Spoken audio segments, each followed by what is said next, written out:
नमस्कार दोस्तों भारत में बहुत सारे ऐसे केस देखे गए हैं कि जिस केस के लिए बड़े जोरों से लोगों की तरफ से सीबीआई की मांग की गई हो, सोशल मीडिया पे उस केस के लिए बहुत ज़्यादा दबाव बना हो, बड़े बड़े हस्तियों की तरफ से, बड़े बड़े लोगों की तरफ से उस केस की छानबीन के लिए सीबीआई की मांग की गई हो, लेकिन इतने ज़्यादा दबाव बनने के बावजूद भी उस केस को सीबीआई को सौंपी नहीं गई हो।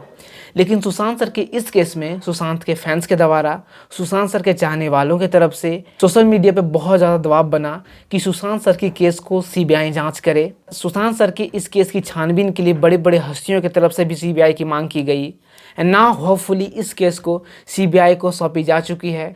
अब इस केस की छानबीन सीबीआई करेगी। बिहार पुलिस के तरफ से जितने भी सारे एविडेंस इकट्ठे किए गए थे, उस एविडेंस को अब सीबीआई को सौंपी जा चुकी है। अब उस एविडेंस के तौर पे, उस एविडेंस के थ्रू अब सीबीआई जांच करेगी। नाउ आई होप कि इस केस की अच्छे तरीके से जांच हो एंड जो भी सुशांत सर के इस केस में दोषी पाए जाए, उन दोषियों को कड़ी से कड़ी सजा हो। दोस्तों सीबीआई तो अपना काम कर रही है, लेकिन आज की इस वीडियो में हम बात करने वाले हैं सुशांत सर के मौत से रिलेटेड कुछ इत्तेफाक के बारे में कि क्या जो सुशांत सर के साथ जो ये सब चीज़ें हो रही थी, क्या ये एक महज इत्तेफाक था या फिर एक सोची समझी साजिश। इसी के बारे में आज हम बात करने वाले हैं। बहुत से लोग इस चीज़ को इत्तेफाक का नाम दे रहे हैं। क्या ये सब चीज़ें इत्तेफाक थी? मैं आपको बहुत सारे ऐसे पॉइंट बताने वाला हूँ, तो मुझे नहीं लगता कि ये सब चीज़ें एक इत्तेफाक हो सकती है। लोगों को ये चीज़ हजम नहीं हो रही है कि सुशांत सर जैसे लोग भी आत्महत्या कर सकते हैं। मुझे भी ये चीज़ हजम नहीं हो रही है। सुशांत सर एक खुशमिजाज और जिंदा दिली के मिसाल थे। वो सुसाइड कर ही नहीं सकते थे। ये एक सोची समझी साजिश थी। ऐसी क्या सर्कमस्टांसेस रही होंगी कि सुशांत सर को मजबूर कर दिया सुसाइड करने पे। इस पे आज हम बात करने वाले हैं। सुशांत सर के मौत से जुड़ी इत्तेफाक के बारे में बात करने वाले हैं। मेरे शब्दों पे गौर कीजिएगा, मैं इत्तेफाक कह रहा हूँ। क्या इतने सारे इत्तेफाक हो सकते हैं एक इंसान के साथ? तो इस वीडियो में रिया चक्रवर्ती, इत्तेफाक और सुशांत सिंह के क्या रिलेशंस हैं, इसके बारे में आज हम बात करने वाले हैं। तो दोस्तों पहला इत्तेफाक हुआ था सुशांत सर का रिया से मिलने के बाद दोस्त बनना, फिर आगे चल के वो दोस्ती रिलेशनशिप में तब्दील हो जाना। चलो इस चीज़ को हम मानते हैं कि अगर एक ही इंडस्ट्री में रह रहे हैं तो मिलना जुलना, दोस्त बनना, ये एक कॉमन बात है। बट आगे जो चीज़ें हुई है, इस पे आप गौर करना कि क्या ये चीज़ इत्तेफाक है या फिर एक सोची समझी साजिश। सुशांत सर जिस फ्लैट में रह रहे थे, उस फ्लैट को छोड़ के दूसरे फ्लैट में शिफ्ट होना, इत्तेफाक। सुशांत सर के जितने भी सारे पुराने स्टाफ मेंबर थे, घर में जितने भी सारे लोग काम कर रहे थे, उन सारे लोगों की बदली करना। सुशांत सर अपने फैमिली के बहुत इकलौते और बहुत ज़्यादा प्यार पाने वाले इंसान थे। अपने परिवार का सबसे छोटा सदस्य था जिनको बहुत ज़्यादा प्यार मिल रहा था, एक इकलौता वारिस था अपने परिवार का। वो इंसान अपने परिवार से धीरे धीरे दूर होते जा रहे थे। वो एक इत्तेफाक। सुशांत सर के पुराने नौकर अंकित आचार्य, जो बहुत करीब थे सुशांत सर के, उनको वापस जब वो छुट्टी से वापस आए तो सुशांत सर के फ्लैट में उनको घुसने नहीं दिया गया। उनके नए स्टाफ मेंबर ने उनको धक्के मार के बाहर निकाल दिया। सुशांत सर से उनको मिलने नहीं दिया गया, इत्तेफाक। दोस्तों मैंने आपको जो ये सब चीज़ें बताई, ये बहुत एक छोटी छोटी चीज़ें हैं, लेकिन ये सब छोटी छोटी चीज़ें एक बड़ी चीज़ों की ओर इशारा कर रही है। दोस्तों अब मैं जो आपको चीज़ें बताने वाला हूँ, ये चीज़ें 8 जून से लेके 14 जून के बीच में जो चीज़ें घटी है, जो सुशांत सर के साथ घटी हुई है, उनके बारे में आपको बताने वाला हूँ। और ये सब चीज़ें मैं आपको बता दूँ कि ये सब इत्तेफाक नहीं है, ये एक सोची समझी साजिश है। 8 जून को दिशा सालियान का मौत होता है आत्महत्या करके। वो मतलब बिल्डिंग से कूद के जान दे देती हैं दिशा सालियान, सुशांत सर की मैनेजर। दिशा सालियान का मौत होता है 8 जून को। ठीक 8 जून को रिया चक्रवर्ती सुशांत सर के घर को छोड़ के चली जाती हैं। एंड आप याद रखना कि 8 जून को ही सुशांत सर की मैनेजर दिशा सालियान की मौत हुई थी। रिया चक्रवर्ती 8 जून को घर छोड़ के जाती हैं, 8 जून को दिशा सालियान की मौत होती है।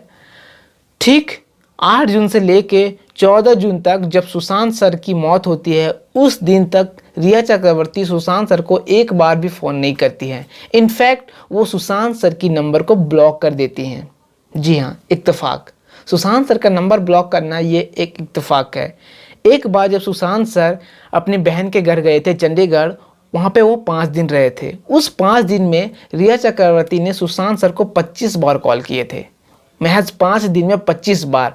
और 8 जून से लेकर 14 जून तक रिया चक्रवर्ती एक बार भी कॉल नहीं करती हैं सुशांत सिंह राजपूत को, और तब 5 दिन में 25 कॉल करती हैं। वो 25 कॉल क्यों करती हैं?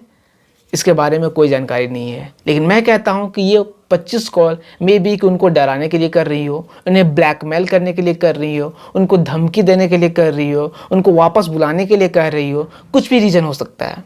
रिया चक्रवर्ती सुशांत सर से शादी करने वाली थी। जी हाँ, सुशांत सर से वो 2020 के अंत में शादी करने वाली थी। लेकिन रिया चक्रवर्ती जिस इंसान से शादी करना चाह रही हैं, उस इंसान को 8 जून से लेकर 14 दिन तक ना कोई मैसेज, ना कोई फ़ोन्स, ना कुछ, मतलब उनका नंबर ब्लॉक कर देती हैं, जिससे हम शादी करना चाह रहे हैं। क्या आप उनके साथ ऐसा करेंगे? ये एक इत्तेफाक है, महज इत्तेफाक है। क्या ये इत्तेफाक है? क्या आपको लगता है कि ये इत्तेफाक है? जिस इंसान से हम शादी करना जा रहे हैं उसका हम नंबर ब्लॉक करेंगे, वो भी 7 दिन तक। 14 जून के दिन सुशांत सिंह राजपूत का डेथ होता है, सुसाइड करते हैं वो। एंड ठीक उसी दिन 14 जून को ही इंस्टाग्राम पे रिया चक्रवर्ती एक पोस्ट करती हैं, कैप्शन डालती हैं मिसिंग सूट। वो सूट को मिस कर रही हैं। वो पोस्ट क्यों डालती हैं? इसकी क्या वजह है? वो 14 जून को ही पोस्ट क्यों डालती हैं? रिया चक्रवर्ती का ये पोस्ट का सिर्फ एक ही मकसद है कि लोगों का ध्यान भटकाना, कि मैं इसके बारे में, मुझे कोई पता नहीं था कि सुशांत सिंह राजपूत सुसाइड करने वाले हैं। वो 14 तारीख को एक पोस्ट डालते हैं इंस्टाग्राम पे, मिसिंग सूट। ये एक इत्तेफाक है। ये छोटी छोटी चीज़ें हैं, बट ये आपको बड़ी चीज़ों की ओर इशारा कर रही हैं। सुशांत सर के मौत के एक दिन पहले एक बहुत बड़ी इंटरेस्टिंग चीज़ हुई है, मैं आपको बताता हूँ। सुशांत सर का मौत हुआ था 14 जून को, एंड 13 जून को सुशांत सर के फ्लैट का CCTV कैमरा ख़राब हो जाता है। CCTV जितने भी सारे कैमरेज होते हैं सुशांत सर के फ्लैट का 13 जून से लेकर 14 जून तक ख़राब रहते हैं। मतलब सुशांत सर के मौत के एक दिन पहले 13 जून को CCTV ख़राब होता है, ताकि कोई शक ना करे। वो 14 तारीख को ख़राब नहीं होता है, वो 13 तारीख को ख़राब होता है, ताकि किसी को इस चीज़ पे शक ना जाए। वाह, क्या ये सब चीज़ें जो उनके साथ हो रही थी महज इत्तेफाक है? एक महज इत्तेफाक है, या फिर एक सोची समझी साजिश? मैं तो कहता हूँ कि ये सब चीज़ें इत्तेफाक नहीं हो सकती। और इतने सारे चीज़ एक इंसान के साथ इतने सारे इत्तेफाक कैसे हो सकते हैं? ये एक सोची समझी साजिश थी।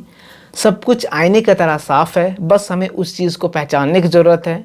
तो दोस्तों, ये चीज़ तो मैं आप पे छोड़ता हूँ कि क्या ये चीज़ आपको इत्तेफाक लगता है या फिर एक सोची समझी साजिश? इत्तेफाक या साजिश, आपको क्या लगता है? प्लीज़ मुझे कमेंट करके ज़रूर बताना है। एंड इस वीडियो, अगर आपको ये वीडियो इन्फॉर्मेटिव लगी हो तो वीडियो को शेयर करना, सब्सक्राइब मत करना, लाइक मत करना, बस कमेंट करके बताना कि ये चीज़ें आपको इत्तेफाक लगती है या फिर साजिश लगती है। और इस वीडियो को शेयर ज़रूर करना। थैंक यू दोस्तों, धन्यवाद।